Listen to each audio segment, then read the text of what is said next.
माधवी ने कुछ समय अकेले रहने का भी प्रण लिया, लेकिन अकेले रह नहीं सकती, जंगल है, कहां अकेली जावे, जाना पड़ता है। उस एक दिन रात में सोई तो अब कानों में कृष्ण कृष्ण कृष्ण कृष्ण गूंज रहा है, तो कान बंद करती, पता नहीं पूरे दिन इतना नाम सुनती हूं कि अब तो कानों में भी यही गूंजता है। कान बंद करके सोती है तो स्वप्न में कृष्ण ऐसे हैं। अब कृष्ण देखे नहीं है, लेकिन उसको श्याम वर्ण, पीली पीतांबरी, वंशी, मोर पिच्छ सब अनुभव होता है। उठ के बैठ जाती है, नेत्रों को मीटती है, क्या करूं मैं, नहीं चाहती ये स्वप्न मुझे आवे। अब धीरे धीरे माधवी की स्थिति ऐसी होने लगी कि अब वो ना चाह करके भी कृष्णमयी ही हो गई है। रात्रि में सोती, अचानक उठ बैठती है, ऐसा लगता है मानो जैसे उसका हाथ पकड़ लिया हो।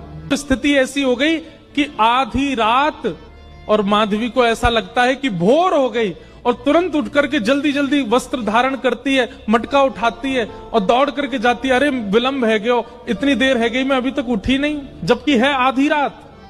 दिन रात सब परिवर्तित हो गया। पहुंच गई यमुना तट, और यमुना तट जाकर के देखा एक भी गोपी नहीं है, तो माधवी को लगा कि मैं विलंब से आई हूं, सब शायद जल भर के चली गई हैं।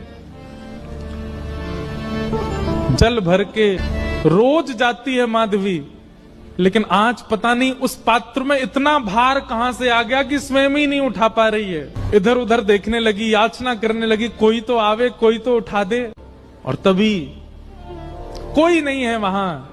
नंद नंदन श्याम सुंदर चलते हुए आ रहे माधवी के पास। माधवी की मति घूम गई है, आधी रात ही आ गई, और तभी ठाकुर जी वहां पहुंच गए।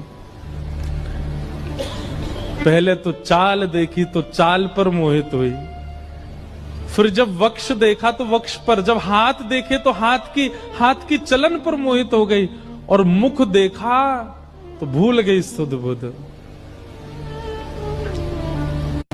ठाकुर जी आए और आकर के मंद मुस्काए के बोले, हेरी गोपी, उचाए ना पा रही, चल ले मैंने एक हाथ लगा दूं, उचाले याकू। और एक तरफ से माधवी ने मटकी पकड़ी और दूसरी तरफ से ठाकुर जी आकर के नन्हे से गोपाल जी ने जैसे ही हाथ लगाया, मटकी उठने लगी। लेकिन मटकी पर नेक सहारा देते माधवी रख लेती, ऐसा नहीं।